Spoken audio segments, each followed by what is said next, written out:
O Ministério da Agricultura dispensou a obrigatoriedade dos produtores de informar a data de validade em vegetais frescos embalados.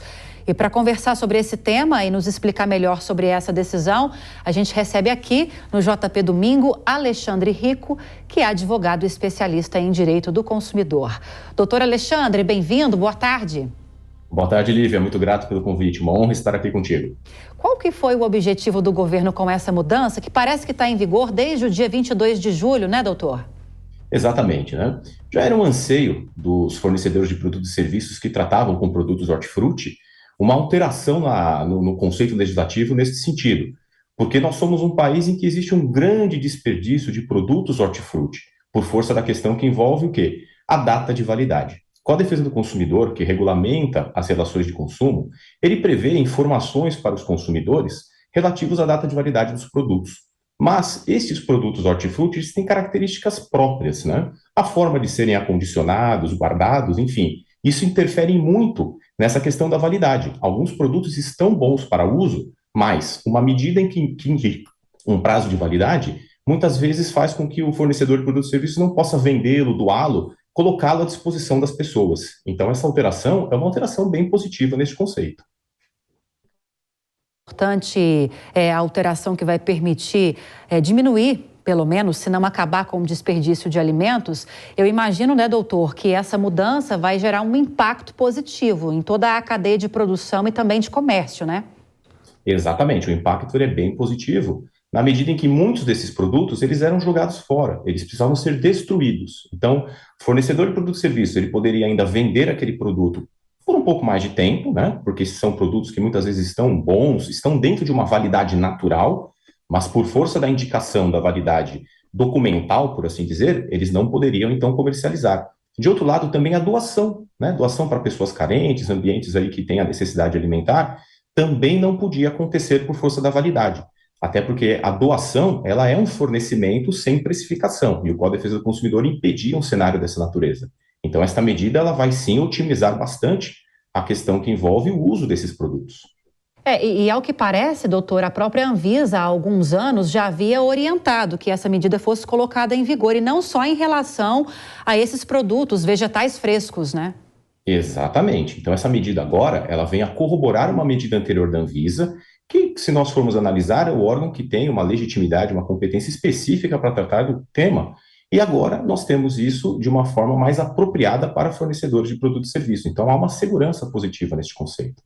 Doutor, bateu uma dúvida agora quando o senhor estava explicando que vai evitar o desperdício, porque antes não se poderia fazer doação desses produtos, justamente por estarem fora desse prazo de validade estipulado.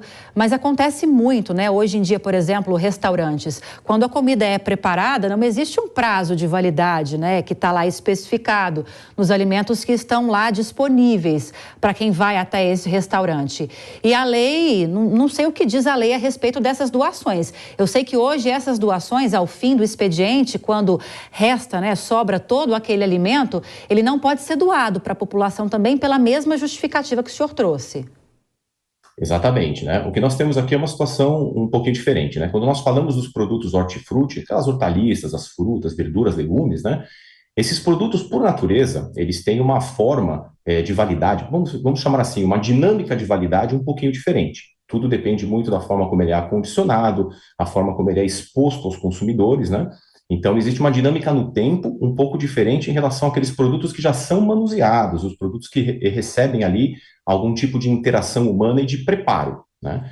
Essa medida agora, ela objetiva tratar especificamente das questões hortifruti. São produtos que o consumidor ele vai até o supermercado, ele vai até o lojista específico, aquele fornecedor de produtos e serviços, e aí ele consegue visualizar a natureza daquele produto. Ele consegue identificar se o produto está com uma textura que aparenta ser uma textura ali saudável, a questão do odor, tudo isso é muito característico destes produtos, né? Então a medida salvaguarda esta questão, que é uma questão muito natural. Agora, produtos que recebem uma interação humana, os produtos que recebem ali alguma forma de manipulação, esses produtos ainda devem atender às especificidades do Código de Defesa do Consumidor, que são os seus prazos de validade. Agora, doutor, enquanto o senhor está explicando para a gente estava mostrando umas imagens aí desses produtos embalados. Eu peço para que a nossa produção retome. Pelas imagens, quem está acompanhando a Jovem Pan News pelas plataformas de vídeo, dá para perceber que são embalagens que dificultam o consumidor a ver o que está por baixo daquilo que está evidente em cima, né? Por exemplo, nessas embalagens aí de repolho.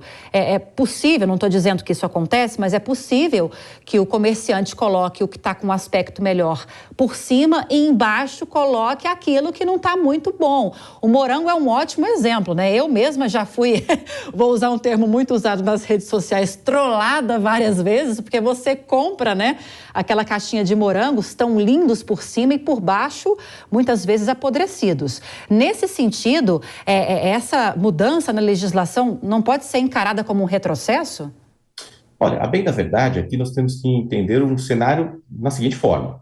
Existe aqui a necessidade de um princípio de boa-fé da parte do fornecedor de produtos e serviços, né? O que ele não pode é, dentro de uma situação dessa natureza recente, a ausência, então, de nós indicarmos um prazo de validade, agir com oportunismo. E nesta situação, o consumidor ele não está desprotegido, porque ainda existe a responsabilidade do fornecedor de produtos e serviços de acordo com o Código de Defesa do Consumidor.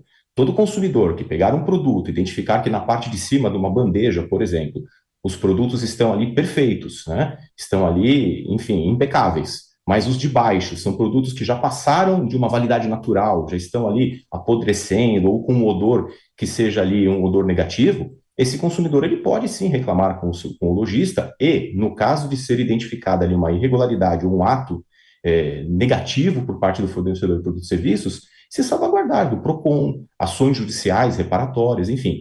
Ele está protegido porque nós não podemos admitir a existência de um ato ali de oportunismo por parte do fornecedor de produtos e serviços. Mas cada situação vai ser analisada de acordo com as suas especificidades, né? Agora, no caso dessas bandejinhas ainda, doutor, eu nunca fiz isso, nunca tentei. E imagino que não seja possível, mas quero saber do senhor. O consumidor, ele pode exigir que essa bandejinha seja aberta para ver como estão os produtos por baixo daquilo que está evidente, ou isso não é permitido? A bem da verdade, não existe um obstáculo jurídico para que o consumidor faça isso, né? São produtos que são montados pelo fornecedor de produtos direto ali, muitas vezes o lojista, que compra esses insumos de produtores, né, produtores agrícolas, e monta essas bandejinhas no seu estabelecimento. Não existe um obstáculo jurídico para que o consumidor peça essa abertura ou que ele faça essa abertura e depois ele passe no caixa para fazer o pagamento, né? Mas tudo aqui nós devemos sempre pensar num conceito ali de urbanidade, de respeito, né?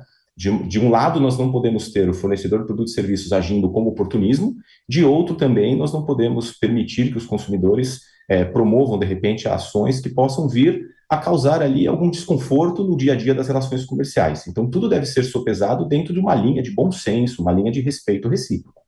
Agora, para reforçar, doutor, diante de qualquer irregularidade, como essas que a gente citou ao longo da entrevista, o consumidor deve procurar, então, primeiro o estabelecimento e depois o PROCON? Qual que é o melhor caminho a percorrer? Olha, é muito importante sempre aqui o consumidor, ele conversar com a empresa, ele conversar com gerentes da empresa, funcionários, né, e mostrar ali a sua insatisfação, ainda apontar um erro. Eu acho que isso é muito positivo no âmbito aqui de uma mediação de conflitos, no âmbito de uma urbanidade, para que as próprias pessoas salvaguardem as relações de consumo. Mas caso exista algum obstáculo por parte da empresa ou ainda um desrespeito ao direito do consumidor, ele pode sim buscar os canais técnicos para tanto, como por exemplo o PROCON e, se o caso, até o Poder Judiciário. Para isso é importante, então, toda a compra guardar aquele comprovante fiscal. Exato, a comprovação daquela relação de compra e venda. Isso é muito importante, sim. Tá certo, então acabamos de ouvir aqui no jornal JP Domingo o advogado especialista em direito do consumidor, doutor Alexandre Rico. Doutor, obrigada pela entrevista, um bom resto de domingo e ótima semana. Para ti também, muito grato. Muito obrigada.